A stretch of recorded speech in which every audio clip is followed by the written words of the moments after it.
வந்து சைட்டுக்கு போயிட்டுருக்கேன். என்ன பண்ணுறான்னு பார்ப்போம். டீக்கெல்லாம் காசு போட்டு டீயெல்லாம் குடிச்சிட்டாங்க. இப்போ வண்டி நிற்கிது. இதெல்லாம் வந்துட்டு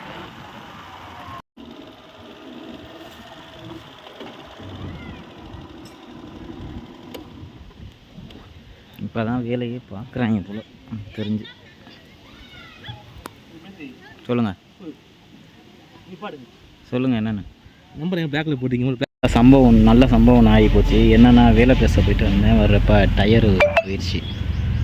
டயர் இப்போ மாற்றுற மாதிரி இருக்குது. உங்களுக்கு பேக் கேமரா உங்களுக்கு காமிக்கிறேன். டயரு போடுறதுன்ட்டு சுத்தமாக இல்லை, போயிடுச்சு. நீங்கள் ஒர்க் ஷாப்பில் போயிட்டு டயரை மாற்றணும். டயரை பார்த்தாலே தெரியுதா, பூச்சா வெடிச்சிடுச்சு. இங்கே ஒன்றும் இல்லை, போய் டயரை மாற்றணும். டயரை மாற்றிட்டு சைட்டுக்கு போகணும். டயர் வாங்கியாச்சு. ஸோ மாற்றிட்டு நீ கிளம்பணும்.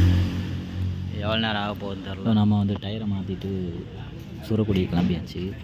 ஒரு சின்ன ஒன்று ஒரு அடி இருக்கும் ஒரு ப்ளைவுட்டு. அதுக்கு வந்து ஒயிட் டச்சப் பண்ணணும். இதுக்காண்டி எனக்கு டைம்லேருந்து போய் ஆயிடுச்சு. என்ன பண்ணுறது பார்ப்போம். போயிட்டு அதை டச்சப் பண்ணிவிட்டு வேறு வரணும். அதுக்குள்ளே தான் இவ்வளோ சம்பவம் நடந்துச்சு. அதில் போயிட்டு ஒரு சைட்டை வேறு செட் பண்ணி கொட்டேஷன் கொடுத்துட்டு வந்துருக்கு. அந்த சைட்டும் கன்ஃபார்ம் ஆகணும். ஓகே,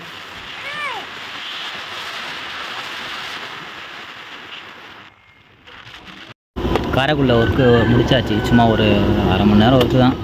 சாப்பிட்டாச்சு, அங்கேயே சாப்பிட்டாச்சு, ஹோட்டலில் சாப்பிட்டாச்சு. சோறும் வெறும் சாம்பார் மட்டும்தான். 2 கூட்டு, பீட்ரூட்டும் அப்புறம் ஏதோ ஒன்று வெள்ளைக்கறி மாதிரி ஒன்று வச்சுருந்தாங்க.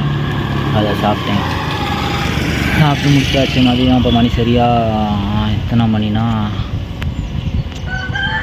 மணி 4:30 ஆகுது. இப்போ கிளம்புறேன். காரைக்குடியிலேருந்து கிளம்பி நீ வீட்டுக்கு போகணும்.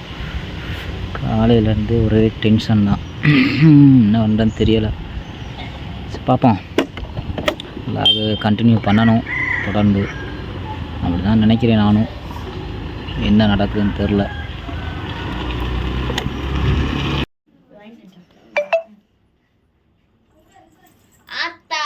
ஆத்தாடி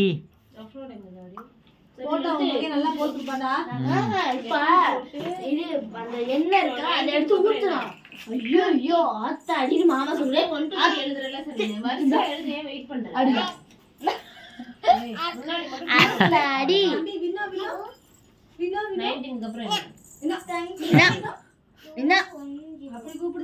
ஆத்தாடி முகு சொல்லு முகு.